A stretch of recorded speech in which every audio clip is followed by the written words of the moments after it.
I was sitting on the sofa watching Newsnight with Ben when my sister brought home the man I was going to fall in love with.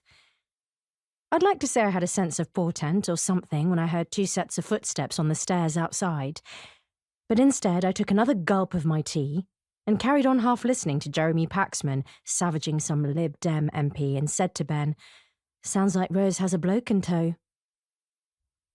We'd been sharing the flat for 4 years, and generally we got along pretty well. Rose and I, that is. Not me and Ben. Rose has what I suppose you'd call an active social life. She often has crowds of her raw friends over for dinner parties or kitchen sups. Of course, I rip the piss out of her mercilessly for thinking she's the next Nigella Lawson, to which she responds that Nigella's so last decade, last century, last millennium even, and it's all about Lorraine Pascal now. And she's probably right. What would I know? Anyway, alongside the friends, there's been a pretty steady stream of what Rose calls chaps. When we first moved in here, Rose was going out with Danny, who she met in her final year at uni. He was an upper-class twat, and I couldn't stand him. I still don't know what Rose saw in him, although he did have a fantastic body, apparently from playing polo. Polo, I ask ye? Danny was actually the Honourable Daniel someone. His father was an earl. Our dad, who's a real old socialist, bless him, literally choked on a chickpea when Rose told him this, and I thought I'd have to perform the Heimlich manoeuvre. But he recovered, which is lucky, because I've no idea how to do it. Looking back, it's possible that the earl thing is exactly what Rose saw in Danny. In due course, Rose kicked the on-Dan to the curb, or the other way round. I'm not quite sure. He was followed in fairly short order by Neil, who'd been to Harvard Business School and was actually Neil Marshall III, and the heir to an enormous oil-based fortune. When Neil pushed off back to America, Rose started going out with Aidan. He was something in finance. Then there was Mark, who was something else in finance. In fact, I think he may have had a hedge fund, but I could be imagining it.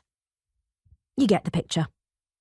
There were lots of men in Rose's life, although to be fair, never more than one at a time, that I knew of. After a while, they all merged into one, and a river ran through them, so to speak. So I wasn't at all surprised that Tuesday evening to hear two sets of footsteps on the stairs, the click of Rose's high heels and the heavier tread belonging to the latest chap. I heard the front door open, and the rattle of Rose's keys as she put them in the little dish on the hall table, as she always does, which is handy for me when I can't find mine. And then her voice saying, "Would you like a whiskey, Ollie? Or shall I put some coffee on?" And a man's rather nice, posh-sounding voice saying he'd love a whiskey. "Ice?" Rose said. "No thanks," said the gentleman caller, and they both came into the living room. Rose and I do look alike. Really. If we were in a room full of other people, and someone asked you to guess which of the women there were sisters, you'd get that it was us.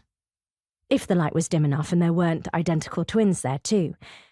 We've got the same bone structure, the high forehead and high cheekbones, and slightly beaky nose I see when I look at photos of Mum, and the same rather wispy dark blonde hair and hazel eyes, and we're both average height, not tall and not short.